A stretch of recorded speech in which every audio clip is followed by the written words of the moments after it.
Assalamualaikum warahmatullahi wabarakatuh. Kami dari tim Update Jakjut akan mempresentasikan alat yang kami buat untuk mendeteksi kelembapan tanah dan juga alat penyiraman otomatis berbasis IoT yang bernama Growmet. Sebelumnya kami akan memperkenalkan diri dulu. Saya sendiri Obio Lisan sebagai Project Manager dan juga ada Avian Putrawardana sebagai Bisnis dan Desain. Kemudian ada Ferhan Ridwan sebagai Hardware Engineer, ada Fabian Disi Putra sebagai Software Engineer, dan juga kita Nabila Dwi Zarani sebagai Data Analyst. Nah, yang pertama di sini saya akan memaparkan permasalahan utama dari Growmet itu sendiri, yaitu di bagian key problem issue. Jadi, kami mengangkat masalah itu adalah masyarakat kota yang kerja lembur tidak bisa menyirami tanaman karena tuntutan jam kerja yang tinggi. Di sini kami mengambil beberapa data. Yang pertama ada data dari unesa.ac.id, yang mana ini saat ini baru ada tren namanya urban farming dan gaya hidup baru Gen Z dalam mendorong kedaulatan pangan lokal. Yang mana kami mengangkat tema seperti tren urban farming ini, yaitu adalah menanam tanaman di daerah sempit di tengah perkotaan, yang mana ini nanti kita bisa jadikan landasan dasar untuk kenapa teman-teman harus cari tahu mengenai Growmet itu sendiri. Dan juga di sini ada data dari Gustas, yang mana pekerja RI rata-rata kerja 41 jam seminggu, yang mana ini adalah data yang sebenarnya jam kerjanya sangat padat di Asia atau di Asia Tenggara, termasuk yang sangat padat karena mencapai lebih dari 40 jam per minggu. Khusus buruh, karyawan, dan pegawai rata-rata mencapai 42 jam, yang mana itu sangat tinggi, sehingga masyarakat kota itu yang lembur tidak bisa menyirami tanaman karena tuntutan jam kerja yang tinggi. Kita akan menerapkan tren urban farming, tapi ketika pekerja rata-rata jamnya itu sangat tinggi, jadi nantinya timbul masalah, yaitu masyarakat kota tidak dapat menyirami tanaman karena tuntutan jam kerja tersebut. Dan ini data tambahan, yang mana urban farming trend itu sangat bisa dibilang berkembang cukup pesat. Ini ada data dari Kadata. Di wilayah Jawa Barat itu startup UMKM yang ngambil tema mengenai urban farming, habis itu startup hidroponik, itu menjadi yang terbesar di wilayah Indonesia. Yang pertama ada Jawa Barat, Jawa Timur, lalu yang ketiga ada Jawa Tengah. Dan ini ada data dari Golden Farm 99. Ini ada data yang menunjukkan bahwasanya pertumbuhan ekonomi masyarakat dari urban farming itu bisa meningkat sangat pesat, dihitung dari data mulai dari tahun 2020 hingga saat ini 2024, sampai nantinya diperkirakan akan terus berkembang pesat hingga tahun 2030 atau selanjutnya.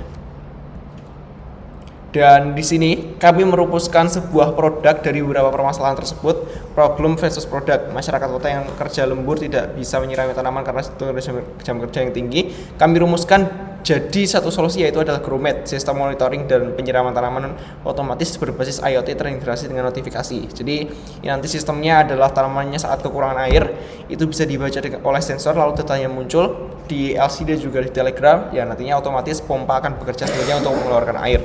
Itu. Jadi integrasinya bukan hanya di LCD tapi juga masuk ke notifikasi melalui Telegram. Jadi saya sebagai project manager di sini akan menjelaskan infografis dari alat yang kami buat. Alat kami ini bernama Growmet, Smart Plant Watering System berbasis IoT.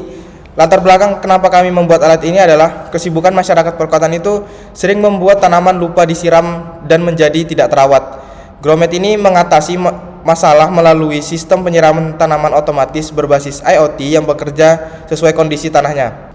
Tujuan dari proyek kami adalah menyediakan sistem penyiraman tanaman otomatis berbasis IoT yang mampu merawat tanaman secara mandiri sesuai kondisi tanah. Sistem ini juga bertujuan meningkatkan efisiensi perawatan tanaman bagi masyarakat dengan keterbatasan waktu. Kemudian untuk key resource yang kami gunakan, hardware-nya yang pertama ada soil moisture sensor, kedua ada ESP32, kemudian ada baseboard, ada LCD, ada kabel jumper, relay, dan yang terakhir ada pompa air. Untuk software yang kami gunakan di sini ada Arduino IDE, kemudian bahasa pemrograman C++ dan juga Telegram sebagai outputnya.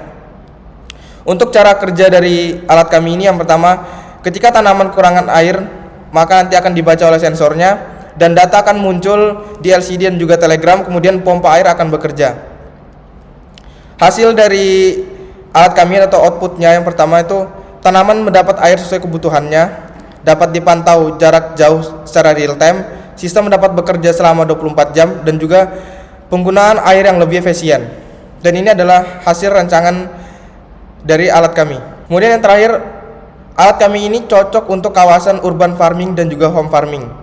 Baik, selanjutnya ini adalah bisnis model kanvas yang udah saya buat dan juga ini udah melalui berbagai pertimbangan yang mana kita menentukan 9 elemen yang nantinya bisa digunakan untuk sebagai panduan kita dalam menjalankan bisnis Growmed itu seperti apa. Yang pertama, kita akan berpartnership atau di sini ada key partnershipnya kita bersama supplier elektronik dan modul, manufaktur board, penyedia API, komunitas dan juga influencer untuk memasarkan Growmed. Selanjutnya ada key activities, itu yang kita lakukan atau aktivitas kita itu apa. Jadi kita menyusun R&D ESP32 dan sensor, firmware untuk multiple system. Jadi selain kita hanya desain untuk satu pot aja, kita juga bisa instalasi di berbagai pot atau lebih dari satu pot.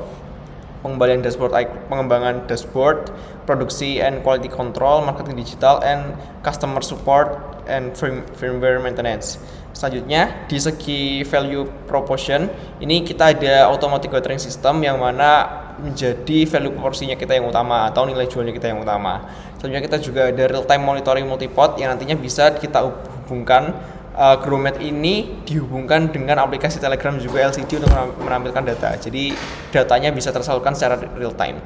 Selanjutnya ada IoT dashboard and app web access, notification via Telegram atau WhatsApp, content subscription, modular and scalable dari satu pot kebun hidroponik terus kecil. Jadi ini bisa di scale apakah nanti cuma satu pot atau lebih dari satu pot atau banyak pot sekaligus, nanti kami bisa untuk menginstalasi seperti itu.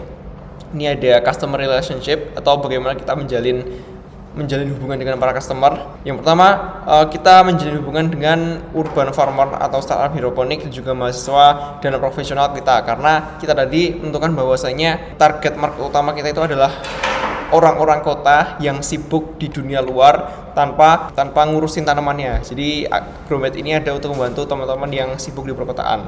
Ini juga kita bisa arahkan kepada sekolah atau edukasi STEM, tempat edukasi STEM. Selanjutnya ada komunitas atau co-working garden. Channels, kita bisa memasarkan Growmed ini dari berbagai sosial media, tapi utamanya kita sasarannya adalah di Shopee dan juga Tokopedia karena ini menjadi marketplace utama kita untuk berjualan Growmed itu sendiri. Selanjutnya ada customer segment, kita bagi jadi 4 aspek. Yang pertama geografi itu di perkotaan, demografi kita lebih khususkan di mahasiswa dan juga profesional sibuk yang mana sesuai market awal tadi. Selanjutnya ada behavioral atau kebiasaannya orang yang hobi bercocok tanam tapi ingin diotomatisasi. Selanjutnya ada psikografis, kita sasarannya adalah orang yang tech savvy atau sangat peduli terhadap inovasi ataupun teknologi. Selanjutnya ada cost structure, ini adalah cost ataupun pengeluaran yang kita adakan. Yang pertama adalah fixed cost. Fixed cost ini adalah yang pasti atau yang pasti dibutuhkan itu ini ada website and cloud hosting, R&D firmware, marketing and branding, packaging and documentation product. Selanjutnya ada variable cost, itu tergantung produk yang kita beli seberapa banyak atau nanti bisa menyesuaikan karena itu tergantung variabelnya seperti apa. Yang pertama ada hardware per unit, modular tambahan seperti sensor packaging. Tentu kalau nanti kita potnya bukan hanya satu atau dua atau banyak, itu tentu membutuhkan sensor atau pompa yang lebih, jadi itu masuknya ke variable cost. Selanjutnya ada operational and maintenance support.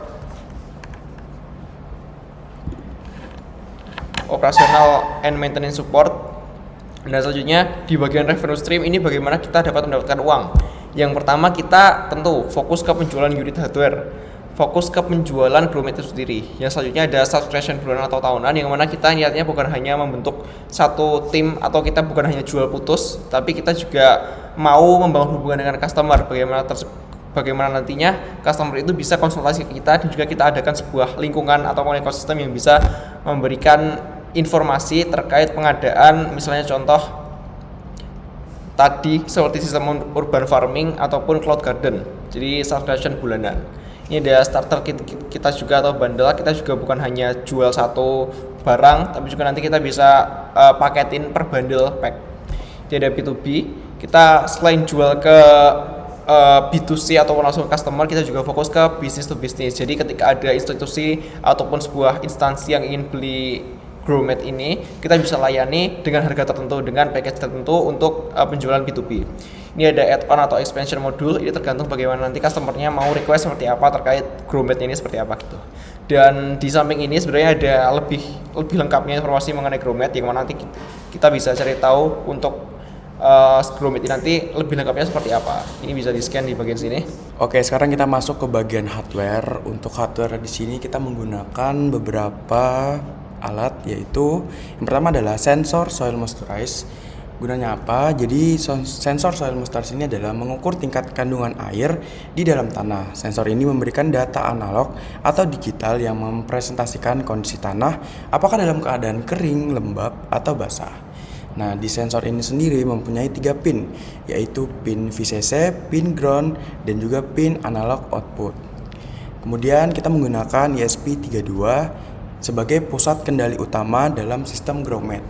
Microcontroller ini bertugas menerima data dari seluruh sensor, memproses informasi berdasarkan logika program yang telah ditentukan, serta mengirimkan data tersebut ke platform IoT melalui koneksi Wi-Fi. Kenapa kita menggunakan ESP32? Karena di ESP32 ini menggunakan modul yang ada Wi-Fi dan Bluetooth gitu. Jadi kita menggunakan IoT ini berbasis dari Telegram, ya dari Wi-Fi gitu. Kemudian kita juga menggunakan ESP32 Development Board atau Baseboard. Ya, fungsinya adalah pusat kendali utama sistem yang sudah dilengkapi port USB untuk daya dan pemrograman, sehingga ESP32 dapat digunakan tanpa rangkaian tambahan dan langsung terhubung ke sensor serta jaringan Wi-Fi. Jadi kita menggunakan development board agar Grommet ini hidup langsung ke development boardnya gitu, untuk dayanya supply-nya ke development board. Dilanjut ke pompa mini, yaitu mengalirkan air dari wadah penampungan ke media tanam. Pompa akan aktif ketika sistem mendeteksi kelembaban tanah berada di bawah ambang batas yang telah ditentukan. Jadi kalau si sensor tadi mendeteksi tanah itu kering, maka pompa mini akan otomatis menyala dan mengalirkan air ke media tanam agar tanah itu kembali ideal dan lembab. Kemudian ada relay, berfungsi sebagai saklar elektronik yang menghubungkan sistem kendali berdaya rendah dengan perangkat berdaya lebih tinggi, yaitu pompa air. Kemudian ada kabel jumper sebagai media penghubung antar komponen elektronik dalam sistem Grommet. Kabel ini digunakan untuk menghubungkan pin-pin pada ESP32 dengan sensor, modul relay, LCD, dan development board tanpa perlu melakukan penyelderan. Dan terakhir, kita menggunakan LCD 16x2 I2C sebagai media tampilan informasi lokal pada sistem Grommet. LCD menampilkan data penting seperti nilai kelembapan tanah, suhu tanah, status pompa air, serta kondisi sistem secara real time. Ya, ini adalah kondisi real picture dari ESP development board kita. Di sini kita menggunakan development board sebagai media utama di sistem ini, dan ini untuk penjelasan pinnya. Jadi kita tadi menggunakan sensor soil, kemudian ada kita menggunakan relay, dan juga kita menggunakan LCD 16x2 I2C. 3 komponen ini yang kita sambungkan ke pin-pin yang ada di sini. Yang pertama, dari sensor soil itu mempunyai pin VCC. Untuk pin VCC dari sensor itu kita hubungkan ke bagian yang 3 volt. Kemudian untuk pin ground kita sambungkan ke pin ground di sini. Kemudian untuk pin analog output kita sambungkan ke pin 34. Ini, ke pin di sini. Kemudian untuk relay itu mempunyai 3 pin juga, yaitu ada VCC yang kita sambungkan ke pin 3 volt di sini. Kemudian untuk pin ground kita sambungkan ke pin ground, dan untuk pin input itu kita masukkan ke pin 27. Ini untuk relay. Jadi untuk relay itu ke pin 27, dan untuk sensor itu ke pin 34. Dan terakhir ada LCD I2C, itu mempunyai 4 pin. Yang pertama adalah pin VCC, itu kita ke pin 5 volt di sini, ke pin VIN. Kemudian untuk pin ground kita masukkan ke pin ground di sini.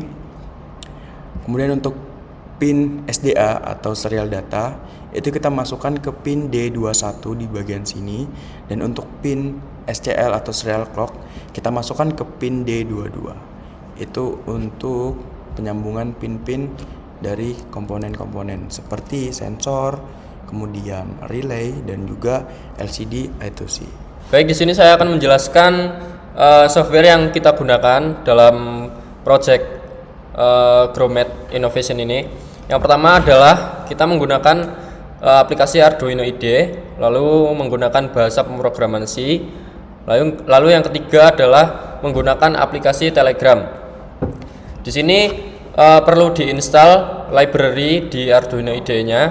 Yang pertama adalah Arduino JSON, lalu yang kedua Liquid Crystal, yang ketiga Liquid Crystal I2C, lalu yang terakhir adalah Universal Telegram Bot. Itu untuk library mengirim pesan dari Arduino IDE ke Telegramnya. Lalu board yang kita pakai adalah ESP32 versi 3.3.5. Baik, di sini saya akan menjelaskan software breakdown dari pemrograman untuk project kali ini. Jadi yang pertama kita menggunakan bahasa pemrograman C, dan di sini kita masukkan dari library yang sudah kita install tadi. Yang pertama ada wifi.h, wifi client secure.h, universal telegram bot.h, arduino json.h, wire, dan yang terakhir adalah liquid crystal underscore I2C.h. Lalu yang pertama kita masukkan alamat dari LCD-nya. Di sini alamat yang kita dapat adalah 0x27. Lalu kita masukkan ukuran dari I2C-nya yaitu 16,2.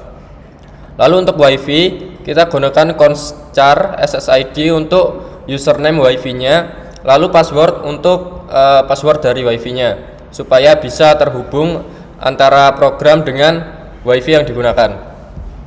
Lalu ini adalah bot token dan chat ID-nya adalah bot. Ini adalah token dari bot Telegram yang sudah kita dapat dan kita gunakan. Lalu chat ID adalah ini untuk dia supaya bisa mengirim pesan ke dalam bot tersebut. Lalu WiFi client secure ini untuk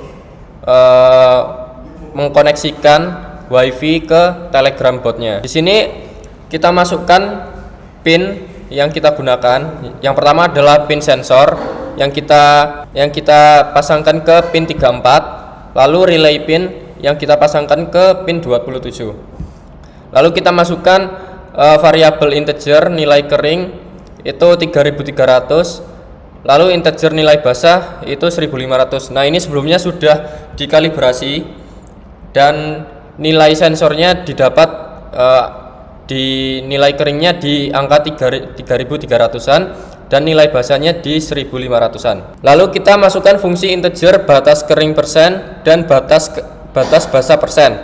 Jadi ini adalah batas supaya sensornya bisa membaca. Jadi ketika sensor posisi 0% dan dia mencapai batas basah persen 45% ini, dia akan otomatis menonaktifkan pompa dari penyiraman alatnya. Lalu ketika sudah menyentuh 45% dan dia kembali turun hingga menyentuh 30%, dia otomatis menyala lagi pompanya. Lalu ini untuk timer, bot request delay-nya 1 detik dan interval. Nah, ini interval check adalah di mana dia sensornya akan membaca kembali setelah 5 detik. Nah, kita set 5 detik supaya ada jeda sedikit supaya penyiramannya tidak terlalu singkat. Jadi tanaman sudah bisa tercukupi untuk airnya. Lalu ini baca sensor integer baca persen. Nah, ini kita masukkan integer ADC sama dengan analog read. Ini untuk ke serial monitor. Nah, ini adalah serial print. Itu adalah fungsi untuk memasukkan nilai ini supaya kita bisa monitoring di serial monitor. Lalu kita masuk ke void setup. Serial beginnya kita pakai 9600. Pin modenya relay pin, output digital write, relay pin, high. Lalu selanjutnya kita masukkan LCD, fungsi LCD wire.begin 2122. Nah, 2122 ini adalah pin dari SDA dan SCL-nya. LCD.init, LCD backlight, LCD set kursor 0,0 supaya dia posisinya bisa di paling atas. Lalu dia akan memprint tulisan sistem soil. Lalu LCD set kursor 0,1 itu supaya posisinya ada di bawah dari sistem soil itu tadi. Kita tuliskan connecting, delay-nya kita set 2000. Nah, ini untuk membaca WiFi apakah sudah terkonek atau belum. Lalu ketika sudah terkonek, WiFi sudah terkoneksi, itu otomatis kita akan mendapatkan pesan atau ya message dari bot sistem pendeteksi kelembapan dan penyiraman otomatis telah aktif. Silahkan ketik start untuk menampilkan menu komen. Nah ini adalah untuk pengaturan dari komen bot itu sendiri. Nah, ketika user mengetikkan /start, maka bot akan mengirimkan pesan selamat datang di bot monitoring sensor soil. Silakan pilih menu di bawah ini /status dan /soil. Nah, /status sendiri itu untuk mengetahui status pompa dan kelembapannya, dan /soil untuk mengetahui status kelembapan dan nilai ADC-nya. Nah, ketika user mengetikkan /soil, maka integer persen membaca persen ini untuk persenan dari kelembapannya. Integer ADC sama dengan analog rate soil pin. Nah, ini untuk nilai ADC-nya. Nah, di sini kita masukkan kelembapan .2 string persen. Nah, ini dia nanti akan otomatis berubah ke bentuk persen untuk nilai kelembapannya. Dan nilai ADC untuk mengetahui nilai ADC-nya. Nah, ini adalah status lengkap. Jika user mengetikkan /status, kita masukkan fungsi integer persen sama dengan persen untuk mengetahui kelembapannya dalam bentuk persen. Lalu relay state sama dengan digital rate relay pin. Nah, ini untuk mengetahui apakah status pompanya sudah aktif atau belum. Lalu kita masukkan pesannya status sistem, lalu bawahnya kelembapan sama dengan seperti ini tadi, sama dalam bentuk persen kelembapannya. Lalu dia akan menampilkan juga status pompanya sudah aktif atau belum. Nah, di sini adalah program dari Telegramnya. Ini untuk program botnya. Dia akan mengirim pesan kembali itu setelah 1 detik. Jadi delay dari botnya itu 1 detik. Nah, ini untuk fungsi otomatisnya. Dia akan sensornya akan mengecek status kelembapannya kembali itu setelah 5 detik. Nah, 5 detik itu kita tahu dari mana? Dari interval check yang sudah pertama tadi, yang muncul pertama kali tadi. LCD update ditambahkan LCD set kursor 0,0 untuk menampilkan dia paling atas. Kelembapan sama dengan set kursor 12. Ya, ini untuk menampilkan kelembapannya dalam bentuk persen. Nah, ini adalah fungsi if. Jika persen kurang dari sama dengan batas kering persen, dia akan LCD-nya akan menampilkan pompanya on. Tapi jika persen lebih dari sama dengan batas basa persen, dia akan menampilkan pompanya itu off. Nah, kita tahu dari mana? Nah, ini printnya sudah ditampilkan pompa on atau pompa off. Jadi pada tahap data analisis ini, sistem Grommet mengolah data kelembapan tanah yang dibaca oleh sensor soil moisture secara berkala, setiap 5 detik. Jadi untuk pembaruan data ini dilakukan secara terus-menerus untuk memastikan kondisi tanah selalu terpantau secara akurat dan real time. Berdasarkan hasil analisis ini, sistem menetapkan ambang batas kerja pompa air.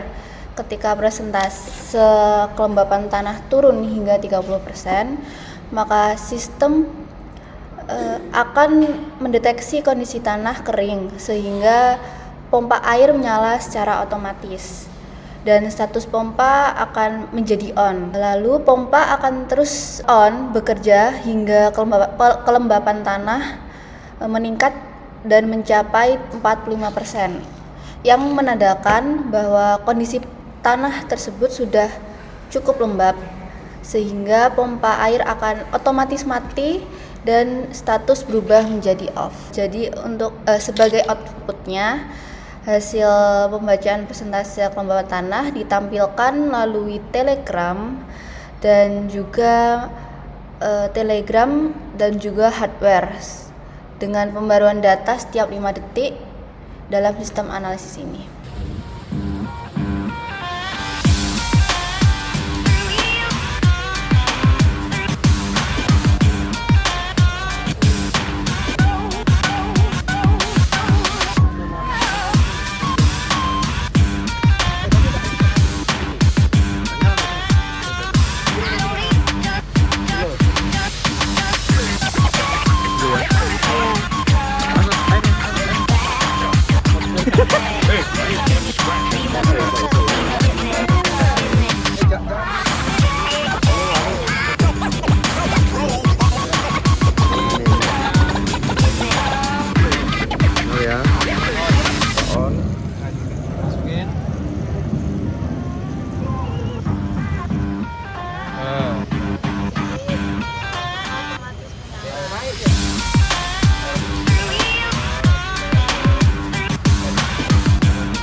Sekian presentasi dari kami, semoga apa yang kami jelaskan dapat mudah dipahami dan juga alat ini semoga bisa terrealisasikan dan bermanfaat bagi kita semua. Assalamualaikum warahmatullahi wabarakatuh.